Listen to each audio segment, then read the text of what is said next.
Seigneur, par ces saintes Écritures.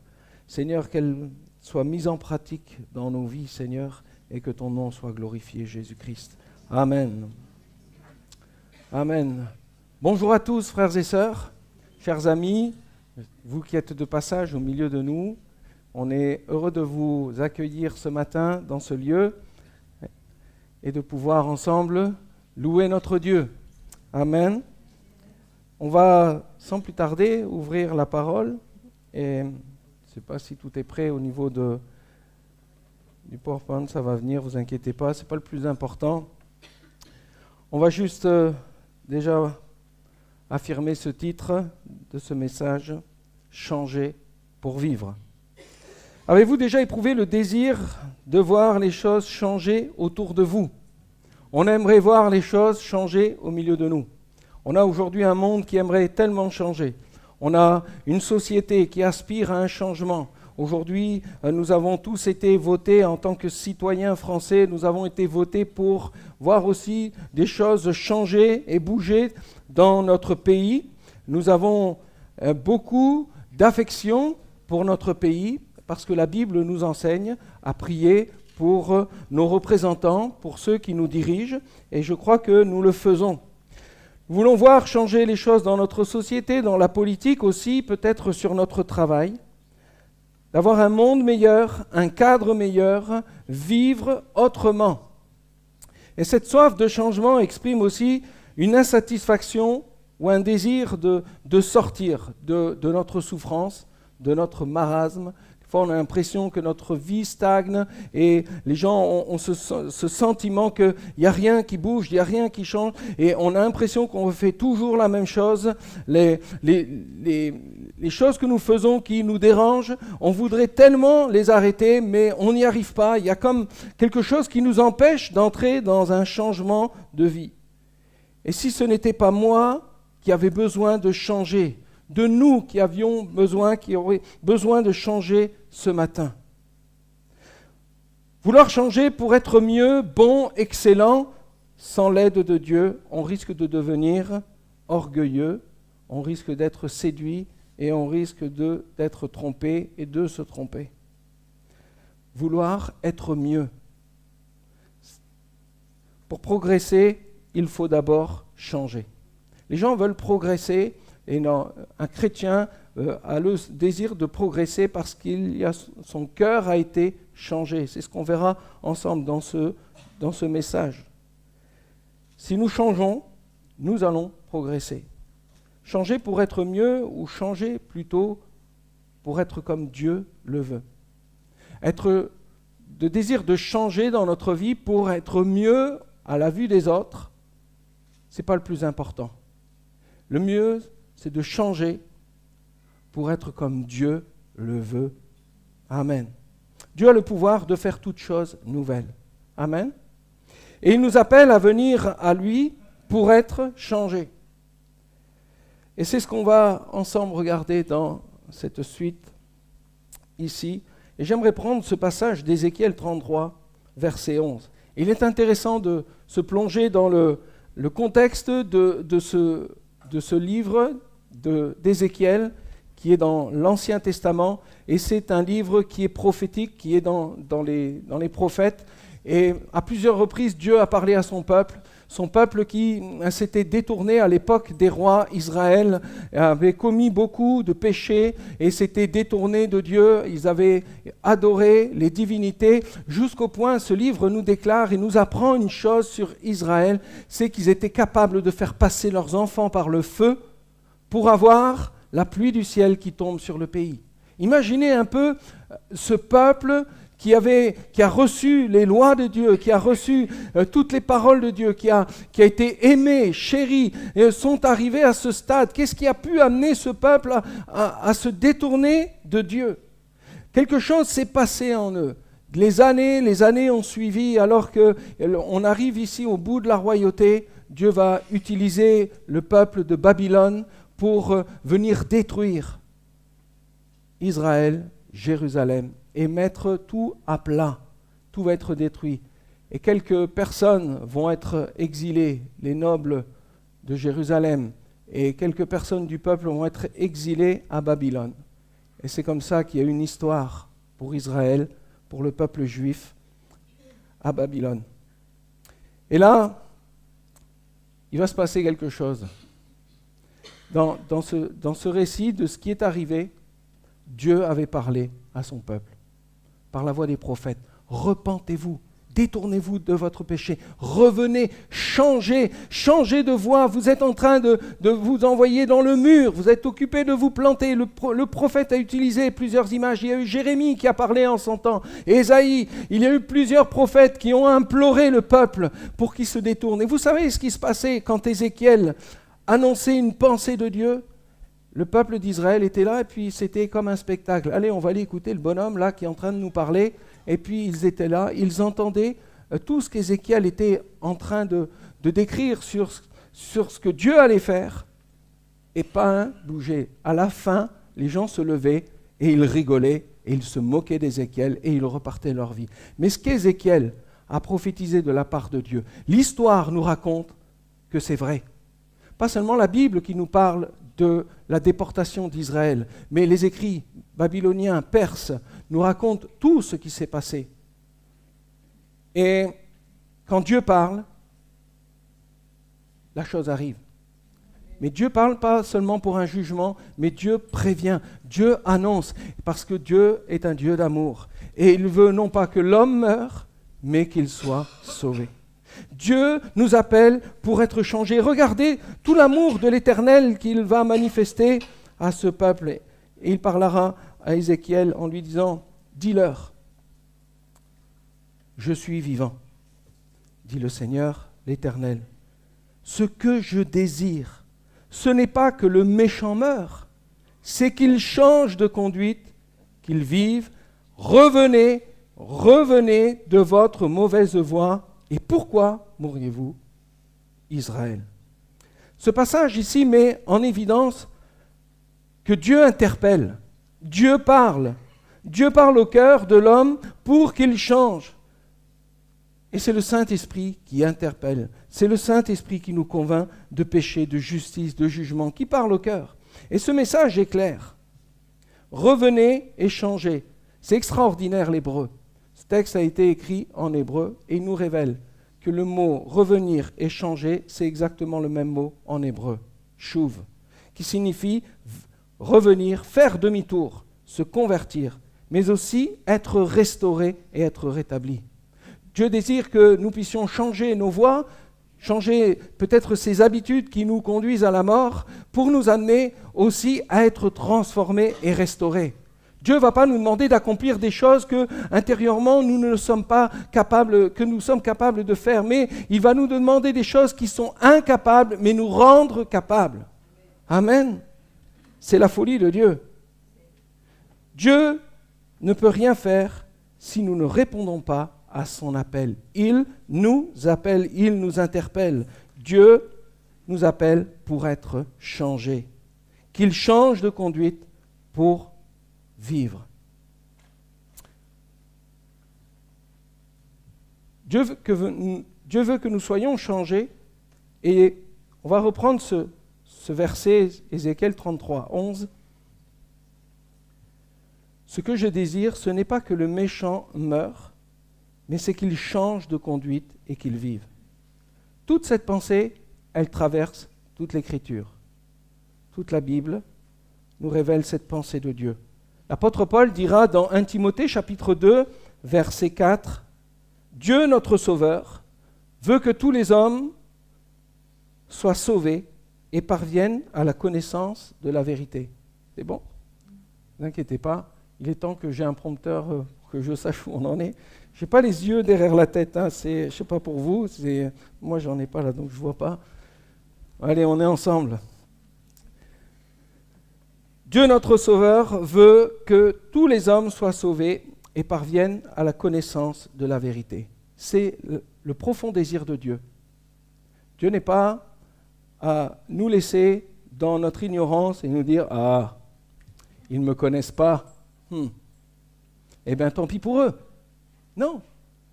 Mais Dieu met tout en œuvre pour que l'homme puisse tourner ses regards vers Dieu. Mon papa qui s'est engagé avec le Seigneur dans les années 70 me disait, mais pendant toute mon enfance, il dit, j'étais capable de comprendre que Dieu existait. En regardant la nature, en regardant tout ce qu'il y avait autour de lui, il comprenait, malgré qu'il était dans un contexte familial qui portait la haine, la méchanceté, la souffrance, ce souvenir pour lui, c'était très difficile, il a très mal vécu son enfance, mais il ne pouvait pas renier le fait que Dieu était là et qu'il n'existait pas. Dieu existait au plus profond de son cœur, mais il n'en voulait pas. Il ne voulait pas de Dieu. Jusqu'au ce jour où il a fait une prière tout étrange. Un homme était en train de distribuer des évangiles sur la place du marché. J'ai déjà dû vous le raconter. Il prend cet évangile, il le regarde et il lui a jeté à la figure. Il a dit, mon Dieu, c'est Marx. Moi, je veux rien de tout ça. Et au fond de son cœur, ça c'était l'homme extérieur, et au fond de son cœur, il s'est dit, Dieu, si tu existes, révèle-toi. Révèle-toi. Les années avaient endurci son cœur, mais il y a un moment donné, cette prière, elle est là. Dieu, révèle-toi. Et quelques années par la suite, un de ses collègues de travail lui a parlé de l'Évangile et a témoigné. Et c'est le changement de cet homme. Quand il a vu le changement dans la vie de cet homme, qu'il a compris, il se passe quelque chose. Il est allé à l'église et il a été touché par le message de l'Évangile. Simplement. Oui, le désir de Dieu, Dieu veut que tous les hommes soient sauvés. Ézéchiel, c'est quelque chose qui revient souvent dans ce livre d'Ézéchiel. Au chapitre 18, verset 23, « Ce que je désire, est-ce que le méchant meure, dit le Seigneur, l'Éternel, n'est-ce pas qu'il change de conduite et qu'il vive ?» L'apôtre Pierre dira la même chose en 2 Pierre, chapitre 3, verset 9. « Dieu use de patience envers vous, ne voulant qu'aucun périsse, mais voulant que tous arrivent à la repentance. » C'est là le désir de Dieu, c'est que tous les hommes puissent se repentir. Dieu use de patience. Et je bénis mon Dieu pour toute la patience qu'il manifeste à mon égard. Toute la patience qui est manifestée jour après jour dans le quotidien de ma vie. Dieu est patient avec nous. Amen. Et il est patient avec ce monde. On se dit, pourquoi Dieu tarde tant à revenir si les Écritures nous parlent du retour de Jésus, mais ça fait des années et des années. Les disciples de Jésus, témoins oculaires, étaient avec cette attente. Quand ils ont vu Christ partir dans la gloire à l'ascension, ils ont commencé à vivre, à marcher, à être ces disciples de Christ, mais ils attendaient ce retour tellement proche. Et pourtant, bien des années sont passées, l'histoire a coulé, il s'est passé des choses. L'histoire de l'Église a révélé tellement de choses et Dieu est patient malgré toutes les erreurs de l'Église, malgré bien des erreurs qui ont été commises. Dieu est patient parce qu'il veut amener le cœur de l'homme à la repentance. Mais la patience de Dieu a une limite. Alors profitons aujourd'hui de ce qui est proposé par notre Dieu, que tous arrivent à la repentance. Ézéchiel écrit ici dans ce texte, ce que je désire. Ça exprime vraiment la pensée de Dieu. Dans l'hébreu, on a le sens qui est apporté ici de s'incliner, de se pencher, de vouloir. Dieu a le désir et dans le désir de Dieu, c'est de s'incliner, c'est de se rendre accessible à l'homme. Et comment Dieu a pu se rendre accessible à l'homme pour que l'homme puisse saisir, puisse comprendre toute sa grandeur et puisse saisir l'amour de Dieu. Dieu s'est manifesté dans la personne de Jésus-Christ. Vous voulez connaître Dieu? Regardez à la personne de Christ. Parce que Christ, c'est l'incarnation.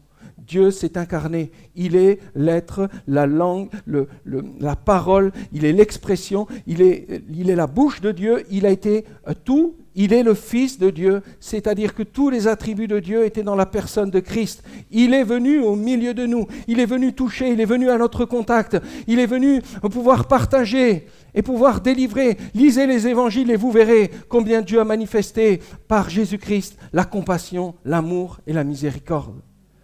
Oui, on comprend tous en regardant Jésus que Dieu nous aime. Dieu est amour. Et si tu as un doute ce matin sur l'amour de Dieu, eh bien regarde et contemple Christ. à la croix du calvaire, parce que c'est là toute la manifestation de l'amour. Il y a ici une action physique de quelqu'un qui cherche à atteindre une chose, qui s'abaisserait afin qu'il puisse l'atteindre. Merci, mon Dieu, de ce que tu es venu me chercher par Jésus-Christ. Alléluia. Dieu a ce désir de nous voir changer, et pour nous changer, il faut qu'il nous sauve. Qu'il nous sauve de notre misère, qu'il nous sauve de notre souffrance, de tout ce qui crée tellement un fossé, une séparation. Vous savez, ce n'est pas Dieu qui creuse le fossé entre les hommes, mais c'est l'homme qui a creusé un fossé entre Dieu. Parce que la désobéissance de l'homme, le péché de l'homme, ce qui a amené à creuser un fossé, une séparation, parce que Dieu est saint. Et on ne peut pas entrer dans la sainteté de Dieu, on ne peut pas rentrer dans cette communion, dans ce contact avec Dieu tel que nous sommes. Nous avons besoin d'être pardonnés par le sang de Christ de tous nos péchés. Et c'est ce qui nous amène à cette communion. Et c'est pour ça que Christ est mort. Il n'est pas mort à la croix pour faire plaisir au diable, pour, amener, hey, tu as vu, j'ai pu mourir pour tous ces hommes. Non, Christ est mort pour Dieu, pour que la réconciliation avec les hommes puisse être possible. Parce que Dieu est juste et il est saint. Dans sa justice, il a fallu qu'il y ait quelqu'un qui meure pour le pardon. Sans effusion de sang, il n'y a pas de pardon. Et c'est pour ça que Christ a pris notre place. Parce que lui seul était capable, dans sa mort, de nous donner la vie. Béni soit le Seigneur qui s'est mis à notre portée. Amen. Sans pour autant altérer la sainteté et la divinité de Dieu. Dieu nous appelle à venir à son amour. Dieu a le pouvoir, frères et sœurs, chers amis, de nous rendre différents et de nous changer. 2 Corinthiens, chapitre 5, verset 17, il est écrit ceci. Si quelqu'un est en Christ, il est une nouvelle créature. Les choses anciennes sont passées. Voici, toutes choses sont devenues nouvelles. Si quelqu'un entre en communion vivante avec Christ, si quelqu'un place sa foi en Jésus-Christ, si quelqu'un dit « Je décide de suivre, marcher à la suite de Jésus, j'ai compris ce que Christ a fait pour moi, j'ai compris que j'étais pécheur, j'ai compris que ma façon de vivre avait pleinement offensé Dieu, que j'étais séparé de Dieu, séparé de la gloire de Dieu. » La Bible nous dit « Tous sont péchés, sont privés de la gloire, mais ils sont gratuitement justifiés par l'amour de Dieu. » Gratuitement, c'est bien ce mot « gratuit ». Le salut est quelque chose qui est gratuit. Mais quand c'est gratuit, il faut toujours qu'il y ait quelqu'un qui paie. Et celui qui a payé, c'est Jésus. Il a payé pour nous. Si quelqu'un est en Christ, il devient un homme nouveau. Dieu ne cherche pas à faire de nous quelque chose d'amélioré. On a l'habitude, nous, de voir dans notre quotidien une voiture qui ne fonctionne pas très bien. Qu'est-ce que va faire le constructeur ? On va essayer de sortir une version un peu mieux. On va essayer d'améliorer les défauts. Alors souvent on dit on va pas acheter les nouvelles, on va attendre un peu qu'elles aient fait leurs preuves, et puis on passe sur celle qui a moins de défauts, qui a été revue, qui a été modifiée, améliorée. Mais dans notre vie, Dieu ne veut pas essayer de nous améliorer, il veut changer notre nature. Nous sommes pécheurs dans notre nature, au fond de nous, et il désire changer nos cœurs. C'est-à-dire qu'à un moment donné, je comprends que ce que je faisais autrefois, c'était pas bien, et que je veux m'en détourner. C'est ça qui amène un changement dans nos vies. La nouvelle naissance, naître d'en haut. L'ancien est passé, il y a quelque chose de nouveau. Et pour changer, et pour vivre le changement dans sa vie, il faut admettre que l'on n'est pas capable par soi-même. On ne peut rien faire par nous-mêmes. Il faut croire que le Seigneur peut produire en nous le changement, et ce changement se voit dans une vie authentique. C'est par la foi que nous sommes sauvés. C'est par le moyen de la foi, c'est par grâce, c'est par le moyen de la foi. C'est-à-dire que la foi nous permet de croire. Ce n'est pas simplement de croire que Bon, je me dis que c'est vrai. Je crois que Dieu a fait toutes ces choses-là, mais il faut que cette parole soit mise en pratique dans ma vie.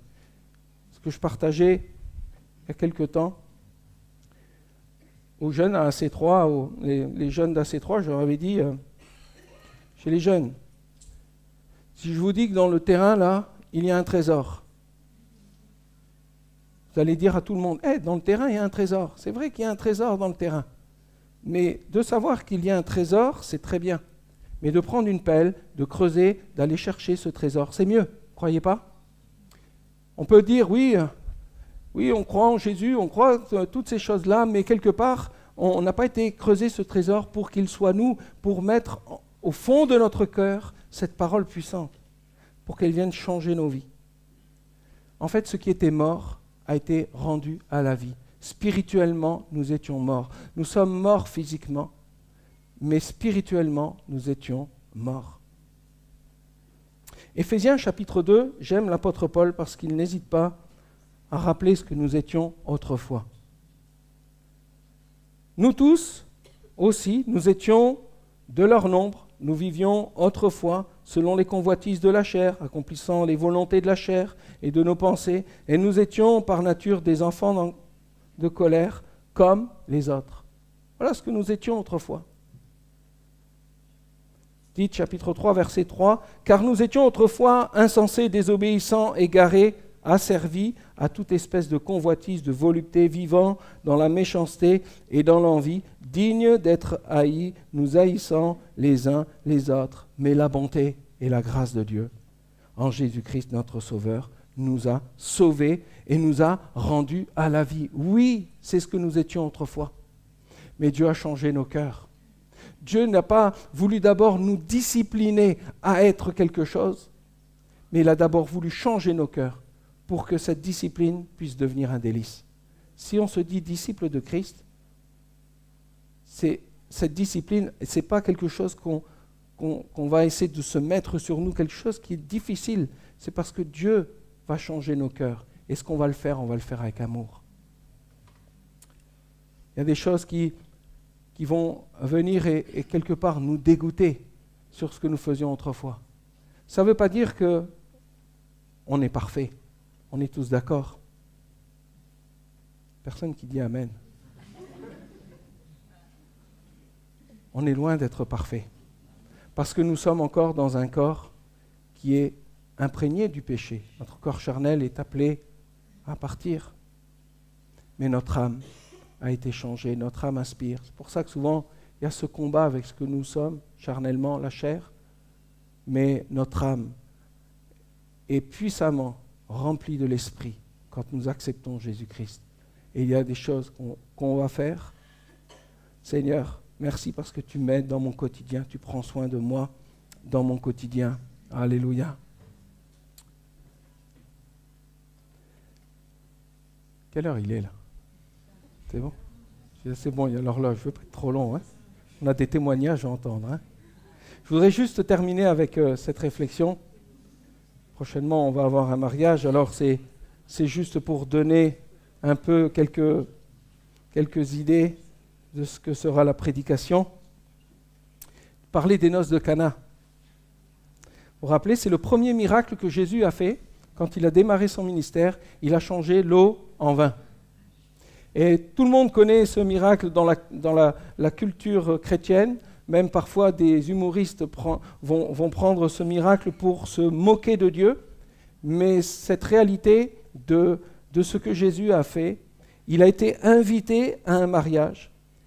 Et durant la cérémonie, à un moment donné, ils vont prendre conscience que il n'y a plus de vin, comment on fait? Aujourd'hui, on dirait, écoute, il n'y a plus de vin, c'est pas grave, hein, on va boire de la badoie et ça va aller aussi. On est tous d'accord, hein? Mais dans la tradition juive, pendant le mariage, il y avait la bénédiction qui était apportée. À chaque fois, une prière était amenée pendant toute cette semaine. C'était une semaine complète à mariage. Et puis, vous aviez à chaque fois une prière qui était annoncée avec une coupe de vin. Et il y avait une bénédiction qui était donnée pour les mariés. Et s'il manquait du vin, la bénédiction ne pouvait pas être apportée. C'était pas possible. Alors, ils sont là tous en panique et Marie va aller voir Jésus et lui demander, Jésus, qu'est-ce que tu peux faire? Et il dira, mais mon heure n'est pas encore arrivée. Ce n'est pas le moment. Mais Marie, elle va aller puiser non pas dans l'autorité qu'elle avait sur Jésus, Marie va sur la foi de ce que Jésus pouvait faire, parce qu'elle savait que Jésus était le Fils de Dieu et qu'il était Dieu. Et Jésus va s'occuper de cette situation. Il va voir des jarres de pierre qui étaient remplis d'eau, qui servaient pour... l'eau était servie pour pouvoir se laver les mains. Et dans cette pièce se trouvaient ces jarres avec de l'eau. Et Jésus va juste faire une prière et puis cette eau, sur sa parole, cette eau va se changer en vin. C'est un miracle comme on n'aura jamais vu. Comme on ne peut pas trouver un miracle qui soit semblable à celui-là. C'est une nature qui est complètement transformée. Comprenez, du vin, c'est à un moment donné, c'est pas du colorant qui est dedans. C'est pas de l'eau qui est colorée. C'est une vigne qui a dû pousser, qui a dû prendre du temps pour pousser. C'est long pour qu'une vigne puisse arriver à une maturation, à porter du fruit. Et ce fruit-là, il est cueilli, il est pressé, il a été absorbé pour pouvoir grandir. Il a absorbé l'eau qui était dans le sol. Et de ce raisin qui puisse devenir un fruit qui va être utilisé pour faire du vin et d'avoir ce temps de maturation. Mais c'est long. Jésus, d'un instant, change une nature qui ne peut pas être changée par quelque chose qui est amélioré ou trafiqué. Il y a quelque chose qui s'est fait. Le vin nous parle de la réjouissance. Mais le vin nous parle avant tout de cette coupe que Christ va devoir boire pour nous à la croix du Calvaire. Mais elle nous annonce aussi un temps de réjouissance. Il a bu la coupe amère pour que nous puissions un jour boire la coupe de la réjouissance. Le mariage était caduc. Le mariage allait s'effondrer. Et Jésus a fait quelque chose, il est venu sauver ce mariage. Une alliance était brisée. Et Jésus est venu restaurer cette alliance. L'homme était séparé de Dieu. Il y avait quelque chose qui avait été brisé, quelque chose qui ne pouvait pas. Mais Jésus est venu, par miracle, sauver cette relation entre Dieu et les hommes. Amen. Et il y a cette notion de changement. Dieu nous change nos cœurs pour que nous puissions entrer dans sa communion, pour que nous puissions être dans sa présence, parce que Dieu est amour et il désire être en communion avec sa création. Amen. On va prier ensemble. Jésus, merci parce que tu es venu un jour changer ma vie. Seigneur, tu es venu au secours de la misère de mon péché, Seigneur, de mon ignorance. Seigneur, je loue ton saint nom de ce que tu m'as aimé et tu m'aimes. Seigneur, je te prie, Seigneur, pour tous ceux qui sont dans cet auditoire, interpellés par ce qui a été proclamé. Seigneur, je te demande d'aller toucher leur cœur encore. Seigneur, qu'ils puissent faire cette prière et de dire, Seigneur, mais change mon cœur, Seigneur. Seigneur, ôte ce qui ne va pas dans ma vie, mais change mon cœur, Seigneur Jésus. Et le Seigneur veut le faire encore ce matin. Changer notre façon de vivre, notre façon de penser, notre façon d'agir, nous vient seulement par la nouvelle naissance. Naître d'en haut, naître de nouveau, de cette naissance spirituelle, ce qui était et ce qui nous permettait d'être en communion avec Dieu est mort quand le péché est entré dans le monde. Mais Jésus est venu nous donner la vie, changer